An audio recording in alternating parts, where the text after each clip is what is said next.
Let's go over an update for Solo: A Star Wars Story when it comes to some of the reactions for the film on Rotten Tomatoes. This is Mike Zero here. If you guys are new to the channel, do make sure to subscribe to see future Star Wars content.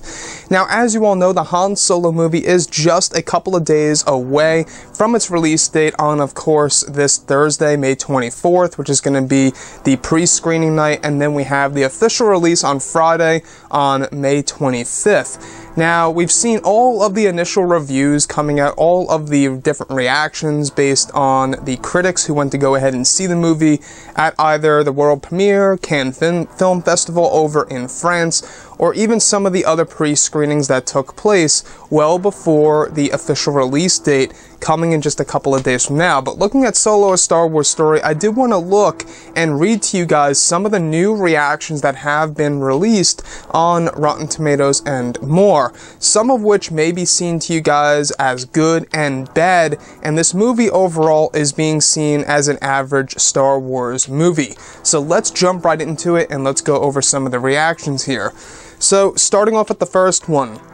Struck me as intellectual property unconvincingly arranged into the shape of a movie. Solo, like the Falcon and Empire, tends to sputter just when it should leap into hyperdrive.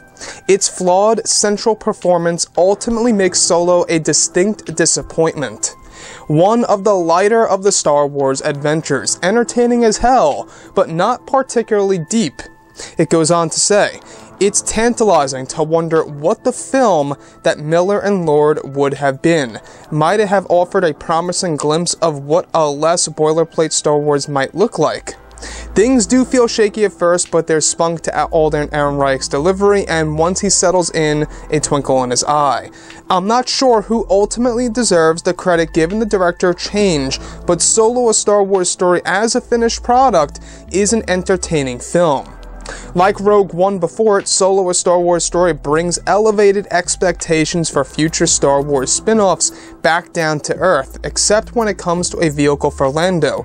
Now there's a new hope. There's some fun to be had, but it's lacking in stakes, energy, and depth. Alden Ehrenreich delivers a solid performance, but the movie overall doesn't add all that much to the character. There's a whole galaxy out there, but Ron Howard doesn't seem to realize it. His Han Solo prequel is a pedestrian journey through a series of inconsensual set pieces where character development of its iconic protagonist is stuck to the surface. A lot better than fans had any right to expect, but it's not the ripping yarn we collectively yearned for.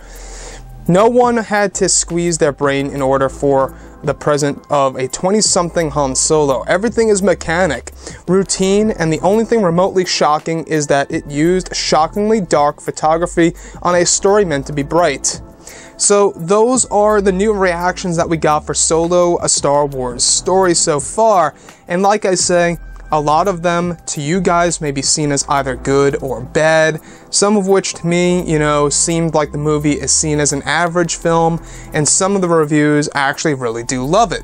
So the reactions that we went over, Solo: A Star Wars Story, I'm not quite sure how it will add up in comparison to Rogue One: A Star Wars Story, since that's a war-centered film, where Solo is strictly a heist movie. Now, this is a movie that we haven't seen before when it comes to the Star Wars franchise, where the whole entire movie is centered on a heist mission, of course, for the boss Dryden Voss, who is, of course, portrayed by Paul Bettany. Now, looking at Rogue One, you do have, an actual war going on. You have the Battle of Scarif. You had all these different things happening in the background. So it's Solo: A Star Wars Story. A lot of it will be taking place on the ground or, on, of course, different planets, not so much in space from what we have heard so far from other reviews as well. But anyways, guys, drop a comment below. Let me know what you think about this in the comments. And if you guys did enjoy the content for today, do make sure to drop a thumbs up on this video to support the channel. I thank you all so very much for the kind support, and I'll catch you guys next time.